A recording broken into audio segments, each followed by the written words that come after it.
EDC flashlight, short for everyday carry. Pretty much anything that you do every day is going to have a significant impact on the quality of your life. So it's important to get it right. I've personally been using the Milwaukee flashlight. I mean, it's awesome. Like, it's basic, it's simple. It has 2 AAA batteries. It puts out plenty of light, and that's all there is to it. It's pretty rugged. It lasts a couple years. This is my 3rd one, and since this one is crapped out, it's time to get a new one, and so I could either get this or I could upgrade. I decided to upgrade. And going through just the onslaught of choices online, I mean, there are dozens upon dozens of choices, I've narrowed it down to the ones that I like the best, and then I was having such a hard time figuring out what's the best one that I figured I'd make a video to ease the process for you.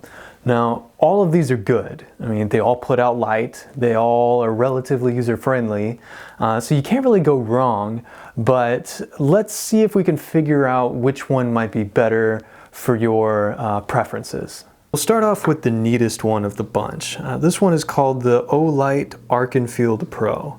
Now, it's really neat because it has both a laser pointer and a UV light. And now I personally like having a laser pointer because whenever I'm rock climbing at the crag, I like to point out rock climbing moves to my friends, and you know, it's so far away, the only way I could get to it is with a laser pointer.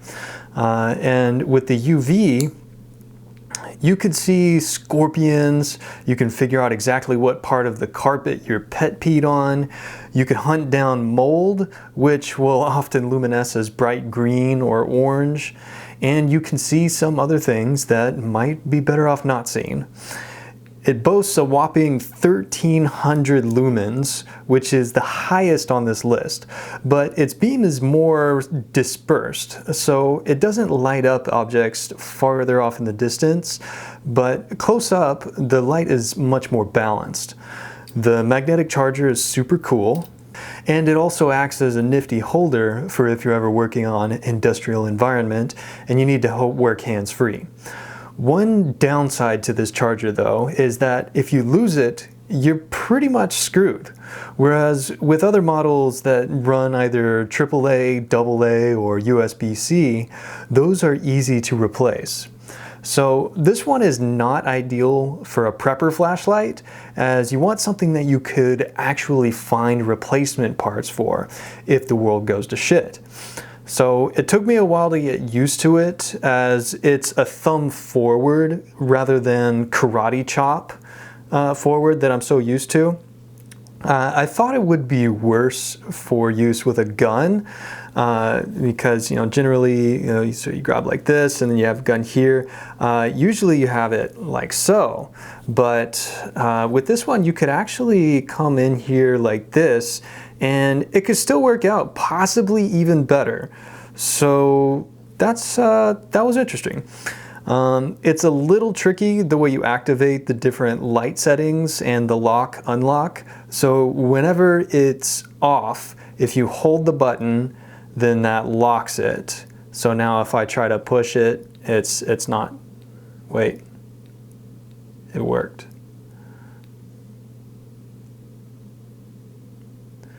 Huh, I guess, yeah, whenever it's locked, you can still turn on the tiny, oh yeah, so now it's not working at all. I'm not sure, see, yeah, it's tricky. I don't know what's going on. But anyways, now that it's off, if I hold this, you can see that those go on, and then I should be able to use it full power. Yeah, so that's that. So yeah, whenever you turn it on, and then you hold the button to get it to go for the bigger flashlight. Now, one downside is that whenever you have it in the highest setting, it does tend to get pretty hot. And so my hand starts to get clammy, and it's just not comfortable to have that much heat. That's right at about 5 inches long and 3.9 ounces, which is a bit on the heavy side, adding to it not being quite ideal for a prepper scenario. But the light is more white compared to the next option. And yes, all those features do come with a price. This thing is about $100. Next up is the Nitecore. It's a MT2A Pro. And it looks badass. It feels rugged. It's almost like I could use it as a beating stick, but it's about the same size as my last Milwaukee Light. So it has 3 different settings up to 1000 lumens, which you can shift through with a half click. I like that it has the back click, as it feels more natural and it's a more traditional way to pair with a concealed carry. Now this is the best pick if you need to see way off into the distance at night, as its beam is much more focused. It also gets hot while using the brightest setting, but most of the heat is contained in the tip and my hand remains relatively comfortable. It's got a big awesome battery that you can recharge with USB-C cable, and it's also compatible with AA's. It's about 5.5 inches long and it's 1.4 ounces in weight, with a much more warm light than the others on this list. It's also got an IP68 waterproof rating and a 1 meter impact resistance, and it comes in at about $45. Moving on to the Mini Light. This one is also an OLIGHT, but it's called the i3T 2 EOS pocket flashlight. This thing is tiny. I feel like I would be downgrading with this one, as it doesn't recharge and it works on 1 AAA. I don't imagine that it would last as long as the Milwaukee. It has 2 output levels, which are accessible by holding the button down. You can see how it comes on just like low, but if you hold it, then it goes up much more. So I find that this button is actually pretty hard to hold, since there's not much flashlight to hold and the button has a significant resistance. It's definitely not for me, but if you want something tiny that puts out a lot of light, it might be for you. It's about 3.5 inches long and it's super light. And it also comes in at $20. And lastly, we have the Klein Tools. Now this thing is a beast. It's definitely the biggest one on the list. I feel like it should be brighter for how big it is, because it's like 50% bigger, yet it only has 600 lumens. So it has a focus lens on it, which none of the others have.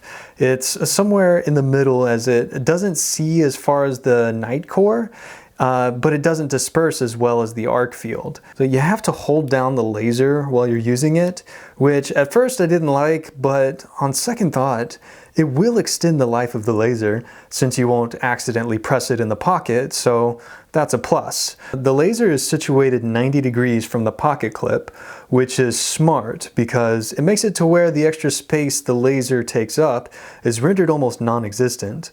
If you receive it with the pocket clip not at a 90 degree, you can simply unscrew this portion here and reposition it.